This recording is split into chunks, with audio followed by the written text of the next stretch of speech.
Oh, this music. Welcome to the RCVR podcast. My name is Kevin Truss with co-host Shaun Moyes, the birthday boy. Hello. It was your birthday yesterday, It was Shaun. my birthday. Okay, so shoot. today in studio we have Brady Peterson with us today. Brady, Thanks for having me. say hello to all your fans. Hello, everybody. Okay, but today's not about you. Today's about Shaun right now. Because, Shaun, it was your birthday. Is it? You only turned 39 a couple times in your life. And that happened a couple years ago for you, Shaun. It did. But what is your... So I think anytime you can set a resolution, it doesn't just have to be the new year. Do you have any new goals for this year of your life? I was going to try and be super clever. No, I don't. I'm just lost in What's life. your 10-year plan? Tim I came do in have my a 10-year office plan, and but I asked don't me feel that. like this is the place to sell it. So when we stop recording, I will lay out my 10-year plan. I'm excited to hear it. I'm excited to hear it. That sounds like a Ponzi scheme. Yeah. I'm interested.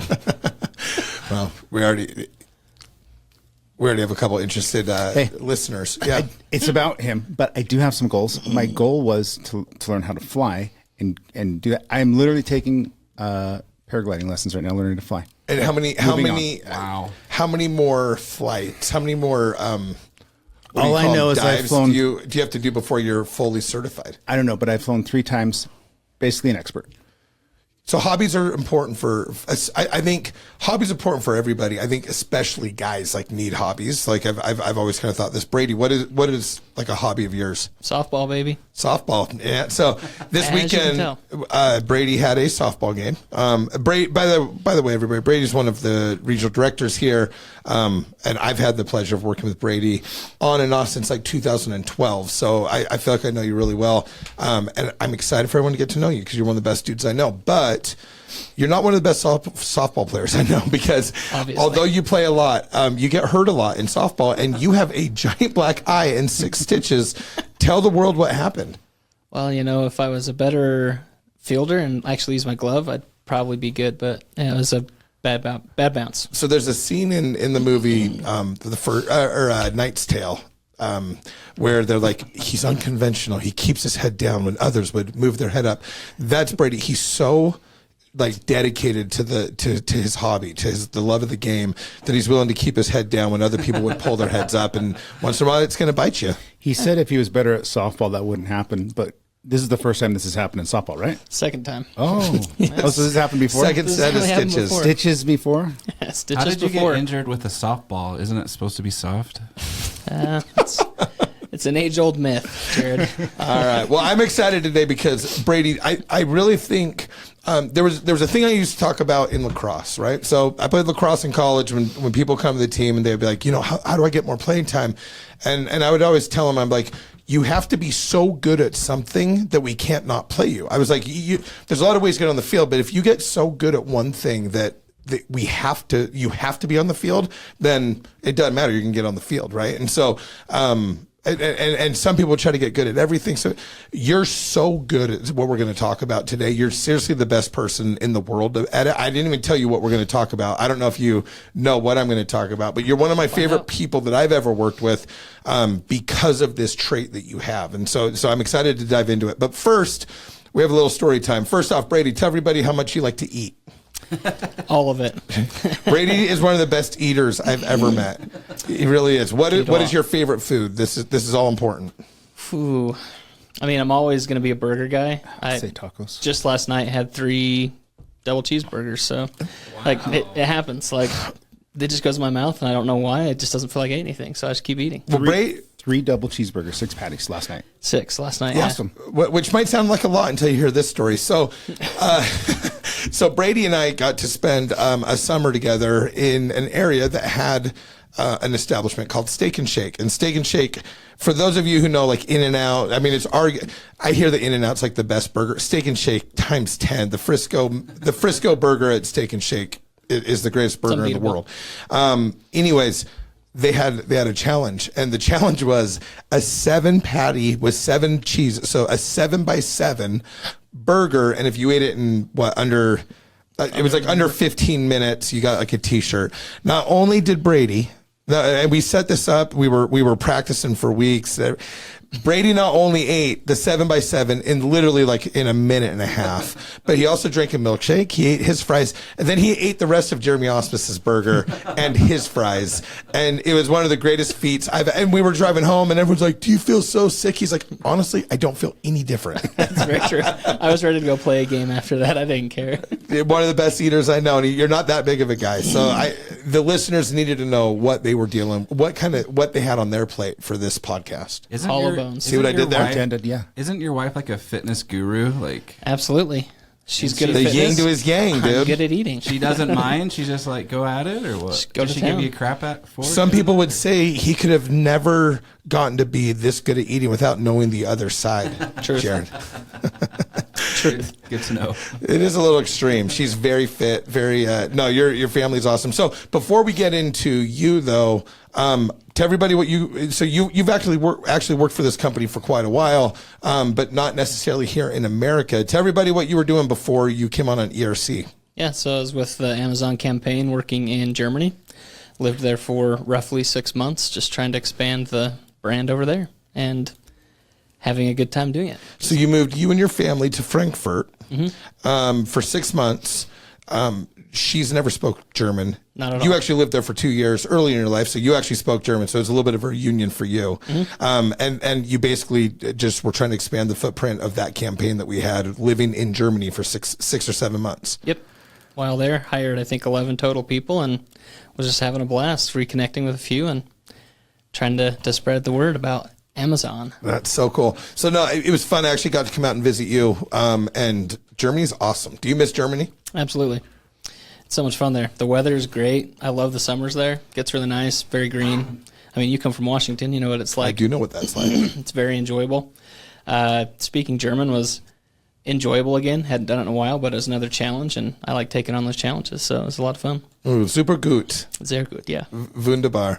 I'm so sorry, you guys. That was my German. That was very good. That's wonderful. Sorry, a little translation. Okay. Before we get into what we're going to talk about today, and this is going to kind of bridge us into it. Shaun has a analogy that he uses about a dump truck and about the problems in general and a dump truck. So I'm going to ask you, Shaun, and we've actually shared it before on this podcast, but I'm going to ask you to do it again because whenever he's done sharing this, I always say, yeah, like Brady Peterson. And this is a perfect way to like introduce you to the podcast. So Shaun. Whenever you are interacting with a client or somebody, you can be either you're a dump truck that is either going to dump more problems on somebody, or they'll at least perceive you as such, or you're the dump truck that hauls problems away and they perceive you as such. And that's what we want to be as people working with clients and whatnot, is we want to come in and alleviate their issues, be the dump truck that hauls those problems away, rather than another thing they have to do. Love it. Okay, so I take it a step further. I look at it as a member of a team, as like a member of a sales team. There's everyone is kind of like the same analogy, right? So if everyone's a dump truck, there's people that are helping to solve the problems, and then there's people who are like piling on the problems, right? Like dumping those problems on it. And you are like the perfect example of the dump truck that takes the problems, takes whatever problems they don't, even if it has nothing to do with you, you take that problem and you just help. And very seldom, very, very, very seldom do you ever like leave a problem behind when you're left, right? Like you always like help with it. So do you know that about yourself? Because I literally, I bet I've used that analogy and I've talked about you like 100 times, and I'm not joking. But is that something where you're cognizant of it? Like, do you notice that? I think I do. I'm super picky on how I approach things, and I guess from a young age was taught to leave it better than you got to it. So it's been something I focused on probably my whole life. That's an important part of this analogy too. When we talk about the dump truck analogy, it's not a role that you play. You don't play the role of the dump truck that hauls stuff away. It's a personality and a skill set to do that, because the same person completing the same task can show up and be viewed one of those two ways, just on how they interact and how good they are at problem solving. I totally agree. Okay, so today I know this is kind of a cliche topic, but it's what makes you so good. And I'm hoping that people listening are going to get something from this as like actual direct things they can implement in what they do to help become a little bit more positive. So today's podcast is the power of positive thinking. And again, man, if there was $1 for every podcast on the power of positive thinking, but I would dare say that very few of them are as positive as Brady Peterson. So Brady, I'm going to pick your brain on some stuff, and let's see where this goes. So first off, I've never met anyone. No, that's a lie. I'd say most people think that they're positive. In fact, I've had a lot of people complaining to me about how positive they are. Right. As they're complaining to me, they're telling me how positive they are and how they don't create problems. Usually the people that tell me they hate drama are the ones that are the ones that causing it half the time. Right. So if you find yourself always saying a couple things, I'm going to be totally honest with you here. Well, that means you might not be honest all the time. So maybe don't say that as much. If you are always convincing yourself or others that you hate drama, you're not supposed to like drama. So if you're always telling people that you don't like it, there's a good chance that you actually do. So you're literally one of the most positive people that I've ever worked with. And so let's get into that. So we first started working with each other in 2012, and you were brand new at a really hard job. It was going, a lot of people listening are going business to business. You were actually doing a very similar thing. It was just door to door, right? In a residential sense, but very similar job. You never had a day where you were just like, where you complained about it or got down on yourself or anything like that. But even more than that, like, I felt like you enjoyed it. Like, how do you get yourself to actually enjoy, like the Navy SEALs call it embracing the suck, right? Like, how do you get yourself to actually enjoy it, to embrace that? For myself, I'm competitive and I like challenges. Like, I like when something's difficult to learn, because if I put myself through it and learn it, I know I'm going to come out better on the other side. So I just approach every situation like that. Like the doors that first summer, I had no idea what I was getting into. I mean, I was a young college kid, just barely got married like a year before, left my home with maybe $500 in my bank account, thinking, hey, here we go. Let's go see what we can make. And that was kind of my approach, was let's just put everything into it and don't even look back. So and you're from Vernal, Utah. And Vernal, for people who don't know, it's a town of dinosaurs. It's literally just a whole bunch of dinosaurs. No, it's like an oil town, and it's kind of a blue collar, hardworking town, right? So, how much of your upbringing do you feel like played into that? A lot. I grew up in a family with 12 total kids, so I've got 11 siblings. 7 of them are brothers and 4 are sisters. The majority on the upper half are all boys, and so we grew up being taught how to work hard. We had a alfalfa field that my parents owned, and had a couple of farm animals that we were required to either feed or take care of during the summers, pull weeds. We helped bale and toss hay bales growing up. Like, that was just a normal day. We didn't know what to expect, anything different. Like, working hard was just part of what we did. So one step further, where does the positivity come from? Because you have the grit, right, to work. But some people, again, you show up on the doors, you have $500 in your pocket, you're going to go for it. Like, some people are self-motivated, but some people just work hard and they're gritty. But it doesn't necessarily mean that they're positive about it, right? Or that people want to hang out and go to the shaky shack, whatever, afterwards, right? Steak and shake. But you are positive, and you're one of the few people where I've said, Brady is like a breath of fresh air. When I go upstairs and I see you, you actually are a very positive person, like in everything you do. So where does the positivity come from tied into that? It's 100% a decision. I just decided that rather than have things bother me and put me in a bad mood, I'm just going to choose to always put those aside and just be happy, put a smile on my face, and try to make others smile. Like, I enjoy that. And I tease my wife about this for years, that like my goal is to always make her smile by cracking a joke. And she's like, your jokes suck. You've been telling them for 12 years now. I'm like, yeah, but it can put a smile on your face, doesn't it? Like, I just love seeing people smile. So it's like a big goal of mine to put a smile on people's faces. And sometimes the easiest way to do that is just to smile back and just smile at somebody. Me and Brady golf a lot. And whenever I get negative on the course, what do you tell me, Brady? Positivity breeds positivity. And every time he says that, I just suck even more. No, and every time you say that, Jared throws another club in the water. No, I love when he says that, because I'm like, you're right. I need to get my head in the right spot. So the funny thing about Brady, though, is you're positive. You're very one of the nicest people I know. You're jovial. But you're also like really competitive. So first question: has Jared ever beat you at golf? This joke. Jared's actually really good at golf. Jared is really good at golf. Have I played better shots than Jared? Yes. Have I ever beat him? No, not yet. Okay, But it'll happen. The reason I'm bringing that up is because I think a lot of people that are just super positive, they might be perceived as they're not very competitive, or they're not willing to go like as hard or something as somebody who's like pissed all the time. You know what I mean? I think it's a common misconception that you can do both. You can be really nice and be very competitive at the same time. You're one of like the fiercest competitors I've ever met with whatever we're doing. What made you so competitive? Was it growing up with all these brothers?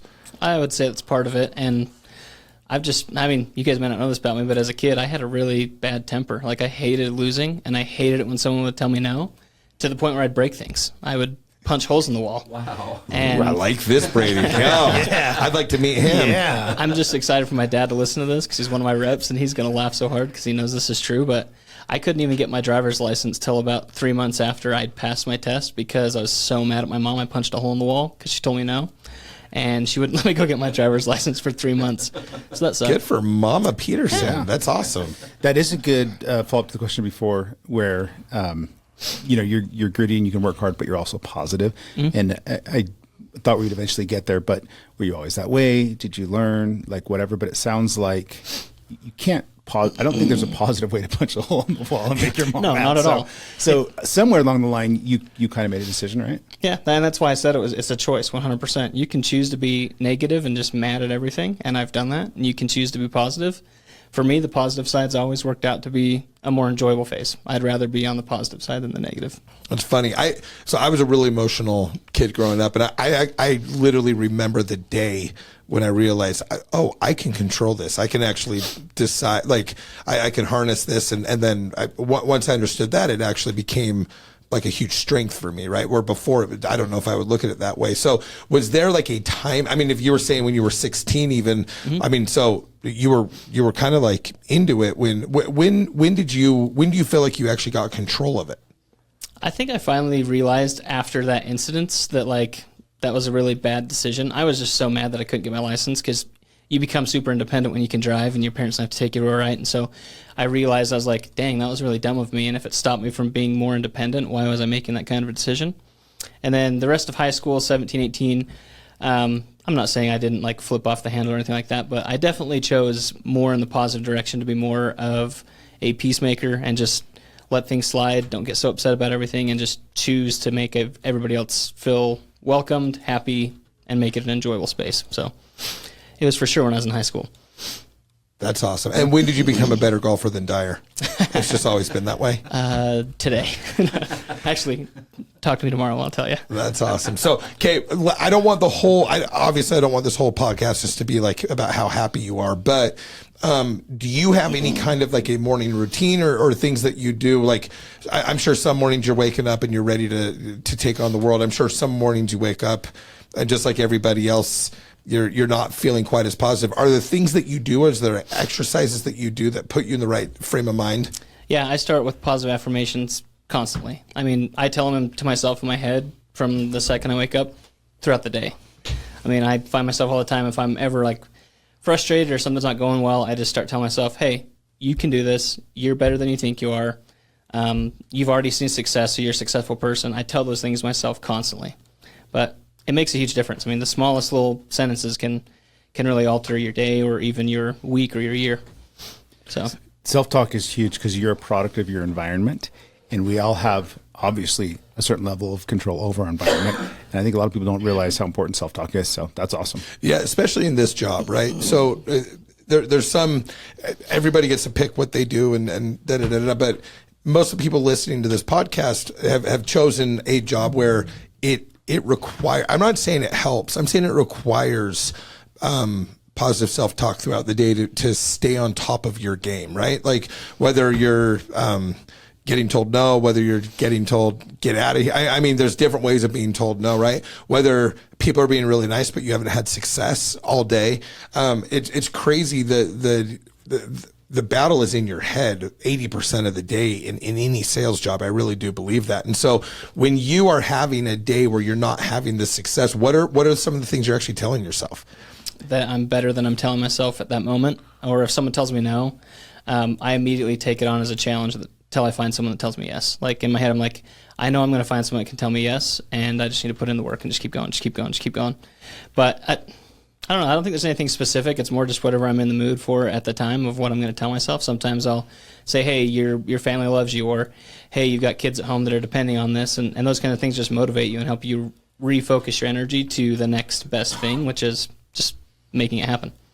That's awesome. All right, let's get into some ERC talk a little bit specifically. So, you're actually just coming off what your highest upload week ever, Probably. or last 2 weeks. I don't really keep track of all those stats, but yeah, it's been a good last couple weeks. Okay, so Brady's official role in the company is he's actually over the call center. He's also a regional director, so he wears a couple different hats. But a lot of what he's doing is over the phone. You have a lot of experience with face-to-face, like door-to-door, business-to-business type stuff. You also do it over the phone. Where do you feel like the difference is in like your phone etiquette and things like that? Like how hard was that transition for you? It's definitely different. I mean, I had previously, before coming here, going to Germany, done phone sales for 7 years and managed a lot of people in the phone sales industry. But it's just totally different. I came from face-to-face door-to-door selling to call center selling, and it's a completely different approach.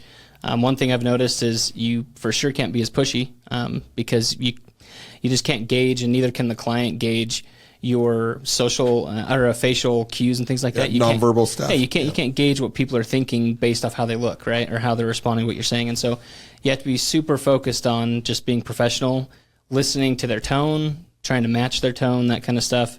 Just, yeah, it's a lot of things you got to learn. But once you learn it, I feel like it's really easy to be effective because you can call somebody and talk to them a lot quicker, and you can go knock on their door and walk into their business and have a conversation, right? You can get a lot more out of a quick phone call than you can walking over to someone's house. I mean, we can keep going, or I could ask you now when you look at your team, what's like a common, just they're not getting it yet on a team member that they could improve that you can see really easily? So say that again. Does that make sense? So when you look at your team members and they're making phone calls, you can gauge tone, you're listening, you do all these things that are effective that you don't even think about anymore. They're habitual, right? Mm-hmm. But when you bring on somebody new, what's something that if somebody knew that was just entering, that they could go, oh, okay, I need to focus more on this or that. Like, what do you see with new guys that they can get over? Yeah. The first thing is just trying to be too quick, trying to be too quick to the end. When you're on a phone call and people can't see you, it's so easy just to hang up if you don't feel engaged. And so people try to rush through and tell their whole spiel right out the gates and then hope at the end that the answer is yes, when really they haven't listened to probably 70% of what you just said anyways, because you were talking way too fast and way too much. So just slowing it down. That's awesome. And focusing on what's important, getting a few good things out, getting them engaged with a question, and letting them talk. And usually that's where the selling happens, is when they start talking. So it's funny when I go with young reps, and especially when they've been doing it for like a couple weeks, like, so they know the lingo, they know what they're supposed to be saying. Like they're not just, I don't know what to say next. What I usually what I tell them is, I'm like, hey, slow down. The slower you talk, the more confidence there is in your message, right? And so slowing down and simplifying is super, super important, especially over the phones, but in any sales, the slower you are, the more control you feel, and the more, now you're still trying to match the customer. It's a little bit harder to do that over the phone probably, right? But you do a really good job of being, I call it a chameleon, like kind of like forming to like who the customer is that you're talking to. So, do you gauge that early on in the conversation by asking them questions, or how do you get to know that person on the other end without being able to see them? Mm-hmm. So I'm always going to start with a neutral approach when I first have someone answer the phone call. Super just laid back and kind of comfortable, nothing too aggressive. But within the first 20 seconds, I'm usually asking a question to get them engaged. And as someone starts talking back, you can kind of gauge where they're at, whether there's someone who's in a hurry. And if they're in a hurry, they're going to talk to you really fast and short. If they're not in a hurry and really don't care, they're just kind of mumbling. Their answers probably aren't super serious, and you can gauge that as well. But whatever their response is, that's what I'm going to try to mirror. Because if I mirror that, they're going to feel more comfortable talking to me. Whereas if somebody's way laid back and I'm just like over the top talking super fast and aggressive and excited, they're going to be like, this person is trying to sell me on something, right? So just mirroring and trying to match whatever it is that they're giving back to me is kind of how I go through that and get people engaged. That's awesome. So, well, you have one of the highest closing percentages in the company from getting on a call to getting some documents uploaded and everything. And so, one thing I've always noticed about you is you're definitely not pushy. Like I would never know. I've never heard anyone describe you as a pushy salesman at all. But you're so good at like applying the pressure. So instead of being pushy, you're applying pressure. You're doing it in such a nice way that I don't think people like realize it doesn't feel pushy at all, but you're not wasting their time and it's moving, right? And so, where's the fine line there? Like how do you gauge that? And how do you do such a good job with that? Especially again, I think over the phone, it's more of an art than being able to gauge somebody's nonverbal cues and things. So yeah, what are your thoughts on pushy versus persistent or pressure? Well, you just said exactly what I try to teach is not pushy but persistent. There's a difference. Pushy, it to me is you're trying to get someone to commit to something immediately right there on the spot, right? That's pushy. Persistence is telling them, this is my expectation. Are you okay with this expectation kind of approach? And so for me, I say, hey, especially when it comes to doc uploads with customers, I'll always tell them, hey, kind of how my schedule works, I follow up with my customers every 3 days. Does that work for you if I call you every 3 days? Or do you want me to space it out? Almost always they're going to say, no, that works just fine. But then if I don't call them in 3 days, guess what? They're like, oh, this guy doesn't really care. He doesn't really think much of it. So I just try to stay as persistent as I can to that 3-day schedule. And every 3 days I'm calling somebody to follow up. And people respond to it really well. I love that. Setting the expectation, them agreeing to it. It's just one more thing that they're like saying yes to too. I like that. No, I think that's really awesome. Actually, that's a great topic because I talk about that sometimes in a different mindset where when you're pushing somebody to get them through, you can get them to kind of go along with it. But in a one-time sale, if they don't like it when they're done, they just have remorse, buyer's remorse.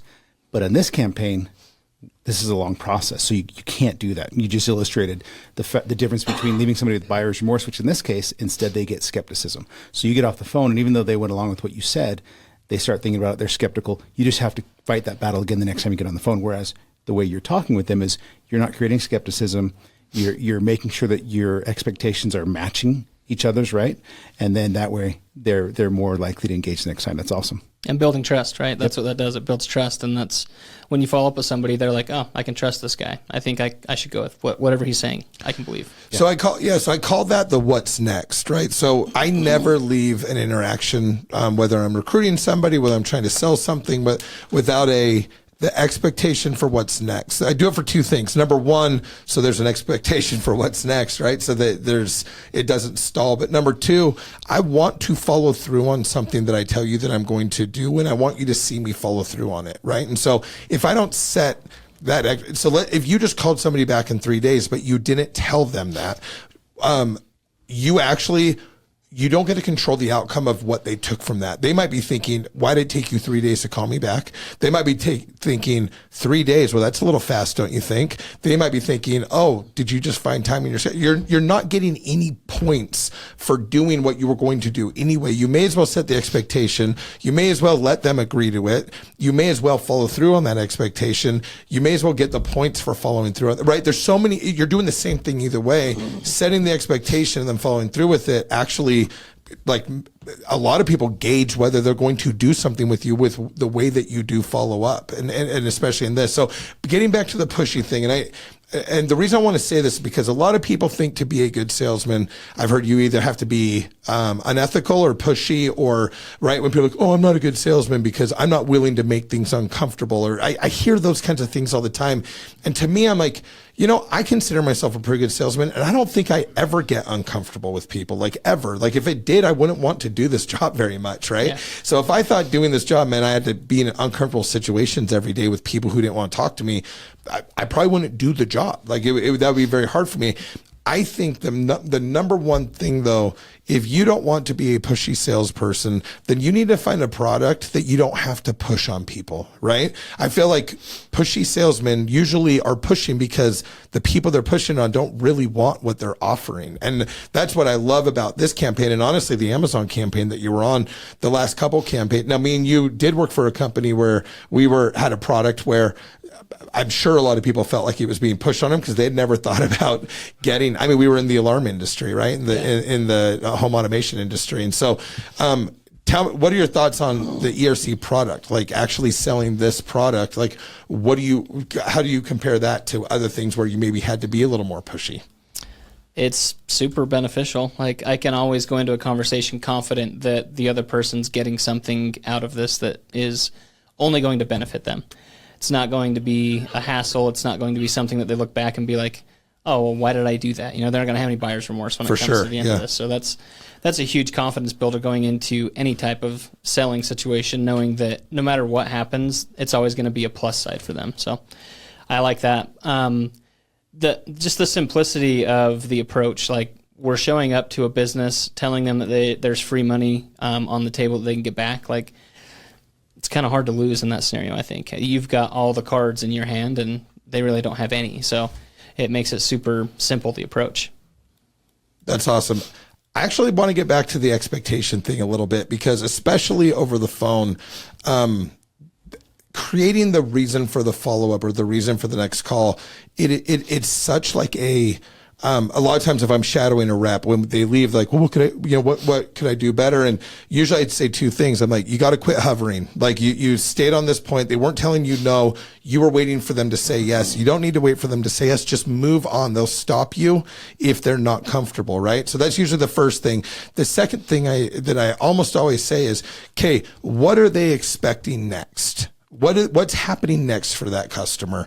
And they're like, well, now I just got to get them to do this. I'm like, cool. Well, you never told them that. And you never told them like how you were going. So setting those expectations are so big in a sale like this where, and I wouldn't even call it a sale, but in a sales process like the one that we go through for ERC, you're constantly having to follow up. You're constantly like, hey, this is what we need from you. So how do you do that in setting the expectations? Do you make it a point at every call to like know what's next, or how do you do that? Yeah. So for me, at the end of any conversation, I'm going to do two things. One, I'm going to explain that I'll send an email with the information that we discussed / with all of the things that they need to do from the end of the conversation till the next time we talk. But then I'm also going to say it to them. And I do this purposefully because I want them thinking already about it, but I don't want them writing it down, right? So I tell them that I'm going to send them an email first. I'm going to send you an email of everything I'm going to tell you to do right now. Then I'm going to say it so that way they're thinking about it and thinking, okay, I know how to access that, because there's a chance they may not go open their email for a day, right? But if I tell it to them and they're thinking about it, they might just jump on and start getting it before they even look at my email. So it's kind of a trick, I guess, or an approach that I do to try to get things to move quicker. And so I just set the expectation of, hey, this is what I'll send you, but let me tell you what those things are now. And then I'll set the expectation that I'll be calling back in 3 days. So now they've got a time limit of when they need to start actually looking into something. No, I really think that's awesome. That and letting them know that you're going to email them before the end of the call, I think is awesome. I think that's really cool. Like, one of my favorite things is when somebody's trying to get me like out of the bit, like I call them smoke screens, right? Like they don't even know what I'm doing yet, but they're trying to get, well, hey, if you have a card or any information, I'll get it to the person. I love the line of, oh, for sure. In fact, I'm going to send an email with everything I'm going to talk about with them and all of my contact information. And then I just redirect through it, right? So a great place to set that expectation is very seldom are you going to walk into a business fresh where they're just like, oh, tell me what you're doing. Oh, sounds good. Let me go get the right person to talk to. And they're going to come talk to you. And at some point, you're going to have to fight through some, they're not even no's. They're just, he's busy in a meeting right now. Do you have an appointment? Oh, cool. Can I take your, like, there's so much of that with business owners, right? And going through gatekeepers. And so, but I'll find times when I'm setting those expectations with the gatekeeper, with the person I'm talking to, and then sometimes with like the CFO or the controller once I get to there, right? Is because most people think that they're busier than they really are. And so until they're even listening to you, they don't even know what they're saying no to half the time, right? And so again, over the phone is probably a little bit different than in person, but at the same time, setting expectations but doing it at the right time is super important, right? Like I love how you said, I don't want them writing things down the whole time we're talking. Well, yeah, if you set that expectation at the end of the call, they would have been writing things down the whole time. So I love that you've like perfected your flow to where you let them know before, so they are paying attention to you during that call. Yeah, no, it's important. So listening to this podcast back in the future, whoever is listening to it, it could be titled like The Art of Communication, right? So in any relationship, the breakdown comes from mismatched expectations. And this has come up before too, whether it's a relationship that's, boy-girl or romantic, whatever, or if it's work or children, it's a mismatch of expectations is where that breaks down. And the way you combat that is through clear communication. And we've been talking about positivity and expectations and all these things, but realistically, you've really just outlined you're a very good communicator. And if somebody wants to get good at their job, realistically, they should be learning how to be a good communicator, and they should learn about expectations and how to make them clear, because you've really just outlined a really clear path of communicating very well and making sure expectations are known, right? It's not a secret. Well, you know what? I think I just discovered one of your secrets of staying positive, though, is people that are constantly apologizing, it's not because they were, usually it's not because they were trying to, I think a lot of times people who find themselves apologizing a lot are actually doing the problem is you're not setting proper expectations. So you're constantly feeling like you're letting people down, or you're not following through with what their expectations were because you did a good job setting them. I've never really thought about this, but for anyone that apologizes, finds himself always apologizing and feeling like they're always letting people down, unless it's on purpose, unless it's, not by accident, then you probably need to do a better job of setting expectations, because that is something that you do really well, Brady. And then you don't always have to be tiptoeing around, as long as you follow through, which you always do, by the way. Professional tip, best practice. If you set an expectation, you might want to follow through on it, right? Or you're going to be apologizing even more, right? Exactly. It is a double-edged sword, but you do such a good job of following through and knowing what you told people and following through with it, that you're not having to come from a position of regaining trust all the time. And half the time when we're regaining trust, we should have never lost it in the first place. We just never gave the expectation, and two people weren't on the same page, which is what you're talking about right now. Super true. And honestly, it's something I want people to take away from this isn't something that I think anybody's really born with, right? Nobody's born a perfect communicator. It happens over trial and error. I've had to say I'm sorry for not following up on commitments in the past.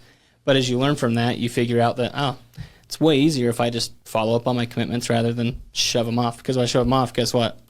Double my workload, plus now I've got to go back and look like the dummy that didn't do his job, right?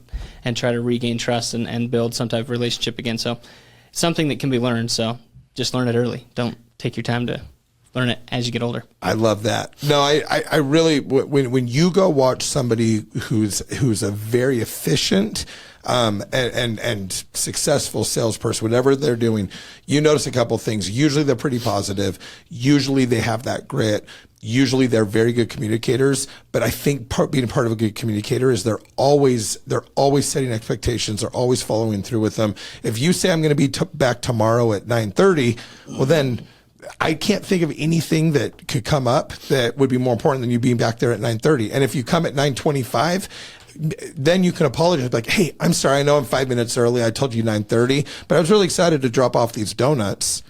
Right? Hey, 5 minutes alone in the car with these bad boys, and you might have had a half a dozen left. So it's probably good I got in here, right? You can actually use those things to your advantage to build those relationships. I mean, if you can make that front desk person, the gatekeeper, your friend, or if you can make that CFO, who's or controller or CPA, your friend, who anyone else talking to them, they would be, holding you back. But if you can get on their side, and a lot of times you can just by simple follow through, like with simple things, then that makes your whole job so much easier. 100%. People are a lot more honest when they trust you. And honesty is what builds relationships. And those relationships are times when you can actually crack a joke and further the relationship, right? I do it on the phone all the time. You can tell when people trust you, and so you'll crack a joke and they'll laugh their heads off, and you're like, yeah, because their walls are down. They're not in defensive mode. Yeah, when people like you, they'll listen to you. When they trust you, they'll buy from you. Is that the? I've heard that before. Thanks. Well, I'm pretty sure Jared Dyer is the one who was the first one to ever say it. But last thing before we go, and actually, Jared, have you ever seen? You've probably never seen him hit a bad shot. But if Brady did hit a bad shot on the golf course, is he like super pumped about it? Like, I feel like he would still be excited about that bad shot. Every time he hits a bad shot, I look at him and he's just smiling, and he says, I'll do it better next time. Do you really do that? You're my favorite person in the world if you really do that. Maybe not that exaggerated, but I almost always say, nah, there's another shot. No, right? he is the most positive golfer I've ever golfed with. What do you know? I would have never seen that coming. Okay, so Brady, because you're so positive, I'm going to give. So we used to do something. We had a podcast for one of our other campaigns, and we called it the Motivational Minute. And so I would always say, hey, there's somebody out there listening to this podcast right now when they should be doing their job probably, but they're listening to it because they're not in a good headspace and they just don't know how to go to that next business or what it might be. And so for anyone listening to this, looking for a pick-me-up, looking for a little motivation, I'm going to give you the Motivational Minute, and it's going to start in 5. Wait, Shaun, do you want to count us down? Normally the producer would. Do you want the music to start it off? Ooh, yep. I'm stalling here to give you a second to think about what you want to ready. say. All right, music, and then cue. Oh, gosh. We're going to phone a friend. 5, 4, 3, 2, 1, go. That just made it more stressful, but you're good. You're on. No, but I would say this is something I would do. I try to revert back to my why. I think about why I'm doing what I'm doing. And then from there, just focus on one thing.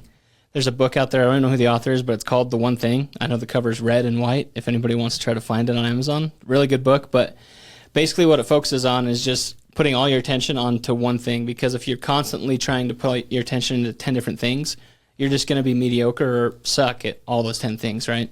The jack of all trades, master of none type of approach. Not saying that it's bad to be a jack of all trades, but if you're just focusing on the one thing, it makes your next step super clear of what you're going to do. So I think back to why am I doing this? Get focused on that and get remotivated, and then focus on the next best thing. There's one thing that I can do to make a difference right now. When I was on the doors, it was walking up someone's doorstep, right? Knocking on their door. That was the next thing. Here, it's getting on the phone call with somebody. If I got somebody I need to call or there's people that need to be reached out to, I'm just going to do the next best thing, contact somebody. And really, it's that simple for me to just think back to why I'm doing what I'm doing and then focus on the one next thing that I'm going to do. I love that. So anyone listening to this not in the right space right now, feeling a little off today, you probably are overcomplicating things. You're probably thinking about 10 different things that are all contributing to why you're feeling that way. Quit trying to be the master jack of all trades. Just go be the master of one. Pick the one thing in your job today that if you did it, it would bring you recognition, joy, happiness, money, whatever it is that motivates you, and go focus on that one thing and do it really well. I think everyone in this company has it dialed in enough to where there's one thing they could focus on today. And if they had success there, they would feel that affirmation. They would have that positivity in their life. And do it now, because although you didn't specifically say it, you touched on it twice during this conversation about action. And you said it in a way that I guarantee you don't say, what's my why? And I need to do something. And then you wait 10 minutes while you take a drink. You do it now. I know you do. Mm-hmm. And it's come up twice about this action. So think about what it is and take action, but do it right now. I agree. Love it. Well, hey, I say we end there. Brady, one of my favorite people I've ever worked with, and we're all lucky to have you at this company, but I'm lucky to have you as a friend. Same. Except for we've never been golfing together, so I'm starting to think you might be better friends with Jared. But that's a whole other topic for another day. That's on the Kevin Trost, Who Are My Best Friends podcast that we're going to release that at the end of the year. All right. I like it. Thank you for coming on, Brady. Thanks for having me.